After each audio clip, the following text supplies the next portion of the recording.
Assalamualaikum warahmatullahi wabarakatuh. Minggu lalu, kita sudah membahas tentang apa itu ceramah, fungsi, dan tujuan ceramah. Sekarang, materi yang akan dibahas ialah struktur dan aspek kebahasaan teks ceramah. Di SMP, kalian diberitahukan bahwa struktur ceramah terdiri dari pendahuluan, isi, dan penutup. Sekarang pun struktur teks ceramah masih sama, namun struktur-struktur tersebut memiliki isiannya lagi.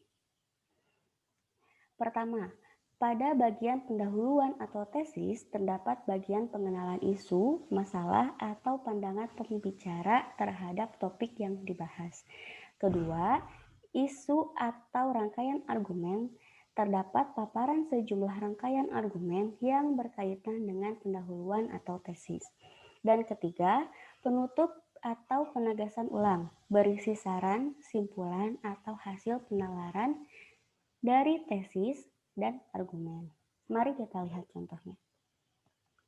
Pemilihan kata-kata oleh masyarakat akhir-akhir ini cenderung semakin menurun kesantunannya dibandingkan dengan zaman saya dahulu ketika kanak-kanak. Hal tersebut tampak pada ungkapan-ungkapan banyak kalangan dalam menyatakan pendapat dan perasaan-perasaannya, seperti ketika berdemonstrasi ataupun rapat-rapat umum. Kata-kata mereka kasar atau sarkastis, menyerang, dan tentu saja hal itu sangat menggores hati yang menerimanya. Terdapat pengenalan isu, yaitu menurunnya kesantunan berbahasa.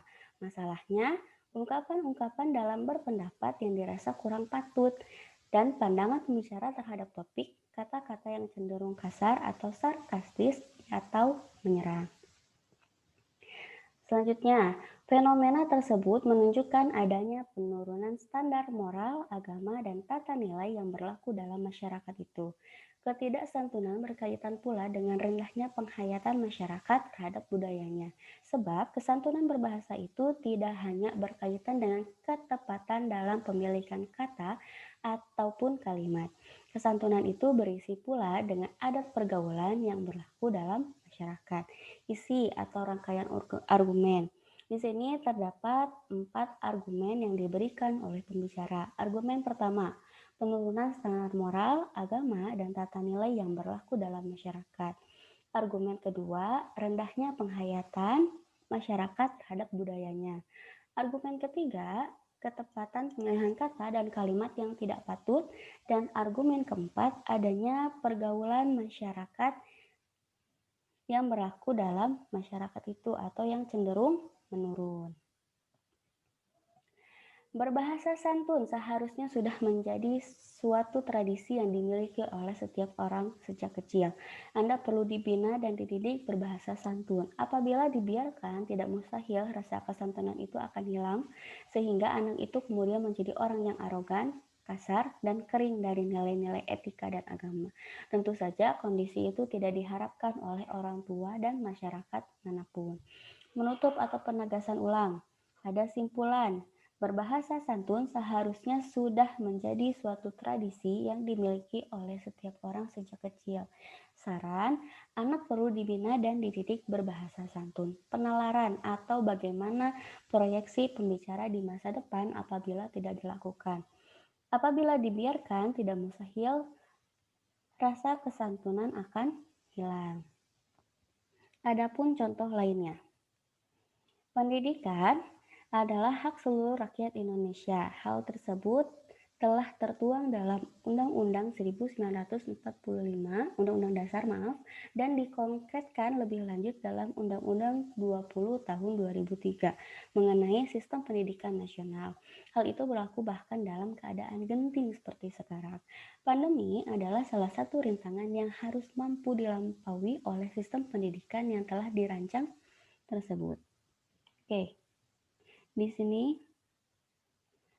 ada masalahnya pendidikan.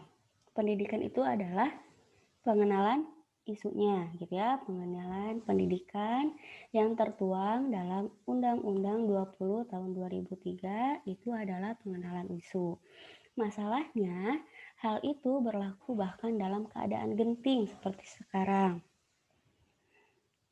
Dan pandangan pembicara terhadap topik itu adalah pandemi adalah salah satu rintangan yang harus mampu dilampaui oleh sistem pendidikan. Seperti itu. Selanjutnya, maka sudah suatu kewajiban bagi kita semua untuk turut menyukseskan sistemnya. Bahkan dalam keadaan yang terbatas, kegiatan pembelajaran harus tetap dilaksanakan bagaimanapun caranya. Karena tanpa pendidikan yang berjalan, bangsa kita terancam mengalami gagap generasi. Keadaan di mana satu generasi tertinggal pengetahuan dan kompetensinya akibat dari hak pendidikan yang tidak tersampaikan.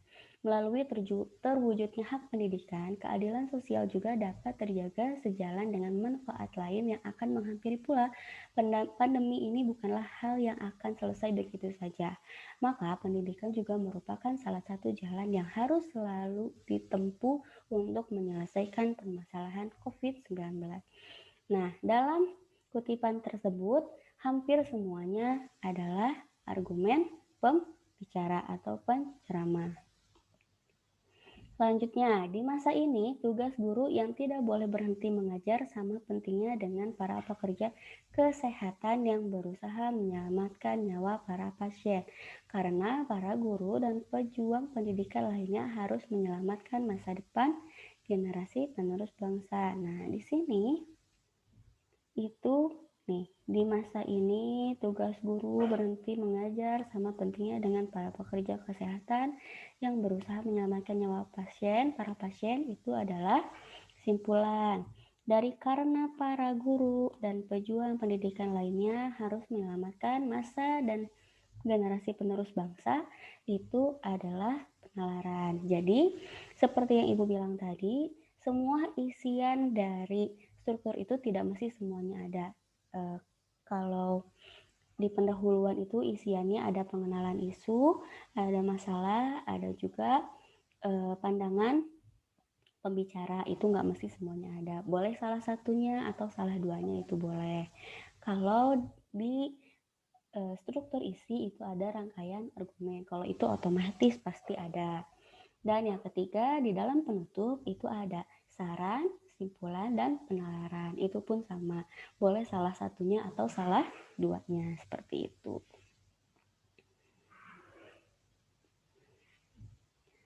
Berikutnya, aspek kebahasaan.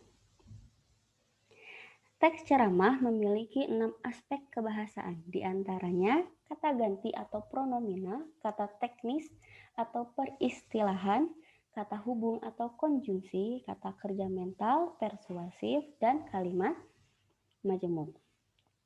Kata ganti atau pronomina di sini dikhususkan ya, persona. Pronomina itu ada persona dan non-persona. Kalau persona ditunjukkan untuk orang, sedangkan non-persona ditunjukkan untuk benda. Biasanya kata gantinya jadi di situ, di sana gitu ya. Nah, macam-macam pronomina persona. Pertama, pronomina persona orang pertama tunggal. Kata yang dipakai ialah aku, saya, daku, hamba. Contoh, pada kesempatan kali ini saya akan membicarakan tentang jujur itu indah. Yang kedua, pronomina persona orang pertama jamak. Kata yang dipakai ialah kami, kita. Contoh, kami mohon agar Bapak bersedia untuk mempertimbangkan kembali usulan yang ditawarkan. Yang ketiga, pronomina persona orang ketiga tunggal. Kata yang dipakai ialah ia, dia, beliau, atau unsurnya. Contoh, beliau diharapkan hadir pada acara peresmian cabang toko kita yang baru. Dan yang keempat, pronomina persona orang ketiga jamak. Kata yang dipakai ialah mereka. Contoh, tadi pagi mereka pergi menonton seminar. Ada kata teknis atau peristilahan. Kata teknis adalah istilah yang tidak cukup umum untuk digunakan dalam percakapan sehari-hari dan berkaitan erat dengan suatu bidang tertentu. Contoh, eksekusi kedua terpidana itu ditunda hingga minggu depan. Lalu yang kedua, warga negara Indonesia membantu korban erupsi Gunung Merapi. Gitu. Jadi kata-kata yang digunakan itu jarang sekali percakapan sehari-hari gitu ya. Kata mental, kata kerja mental adalah kata kerja yang melibatkan perasaan atau respon tanpa tindakan fisik terhadap suatu kejadian. Jadi eh, ini tuh melibatkan perasaan. Jadi memungkinkan kayak kayak gini. Kita menolak itu tuh kita berpikir dulu ada perasaannya. Menolak ya enggak ya gitu. Kalau misalnya kita memahami juga enggak semua orang bisa memahami. Jadi itu tuh berkaitan sangat berkaitan dengan perasaan. Contoh, dia tersinggung ketika dirinya dipanggil gendut. Rian menolak uang pemberian temannya. Bahrul memikirkan tawaran yang diberikan oleh atasannya. Marina menyukai pemandangan di gunung. Andi bersemangat sekali mengikuti lomba lari. Nah, di sini tanpa tindakan fisik. Kalau kata kerja yang ada tindakan fisiknya seperti menendang, menatap gitu, itu ada tindakan fisiknya ya. Seperti itu. Terus selanjutnya, kata ajakan atau persuasif, kata yang digunakan untuk membujuk, mempengaruhi, atau mengajak. Contoh, ayo kita wujudkan budaya sopan santun terhadap sesama manusia. Mari kita berjuang bersama-sama dalam menggapai cita-cita. Itu contohnya. Lalu ada kata hubung atau konjungsi. Di sini kebanyakan dalam teks ceramah menggunakan konjungsi sebab atau konjungsi akibat.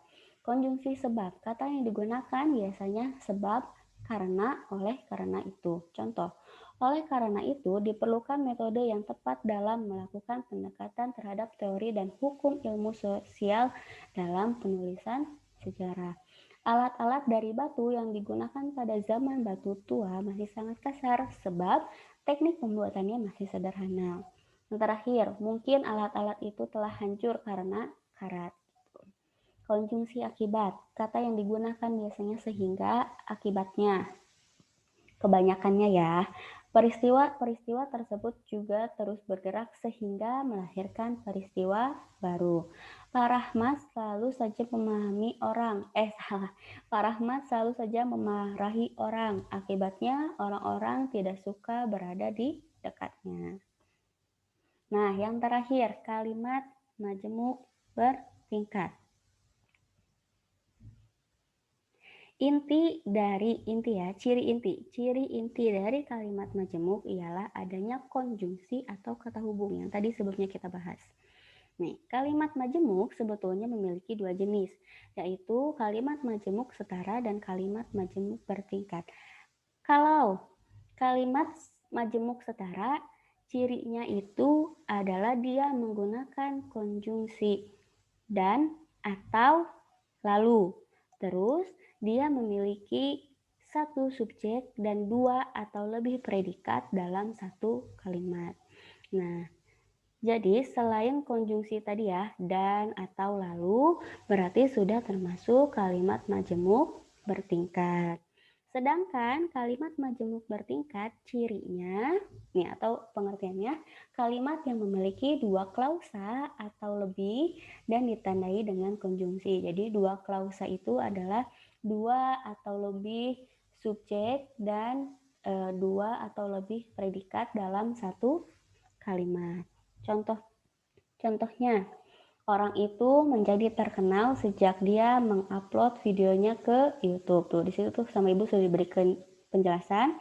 Orang itu sebagai subjek menjadi terkenal sebagai predikat sejak itu konjungsi dia subjek mengupload predikat videonya objek ke YouTube keterangan. Selanjutnya, anak itu rajin belajar supaya dia mendapatkan peringkat 1. Anak itu subjek rajin belajar predikat supaya konjungsi dia subjek mendapatkan predikat peringkat 1 pelengkap. Yang ketiga, kakak akan membeli perhiasan jika dia menerima gaji. Kakak subjek akan membeli predikat perhiasan objek jika konjungsi dia subjek menerima predikat gaji pelengkap. Lalu Andra merupakan satu-satunya anak di keluarga, oleh karena itu dia sangat dimanja. Andra subjek merupakan predikat satu-satunya anak pelengkap di keluarga keterangan Oleh karena itu, konjungsi dia subjek sangat dimanja predikat. Yang terakhir, orang itu terlihat biasa-biasa saja padahal dia merupakan salah satu orang paling kaya di kota ini. Orang itu subjek, terlihat predikat, biasa-biasa saja pelengkap, padahal konjungsi dia subjek merupakan predikat salah satu orang paling kaya pelengkap di kota ini keterangan gitu ya. Jadi kalimat majemuk itu dalam satu kalimat terdiri dari dua klausa atau istilahnya terdiri dari dua atau lebih subjek dan dua atau lebih predikat. Itu biasanya kalimat itu kalimat yang panjang. Misalnya dalam satu kalimat itu terdapat 10 kata misalnya gitu. Seperti itu. Sekian pembahasan hari ini. Terima kasih. Wassalamualaikum warahmatullahi wabarakatuh.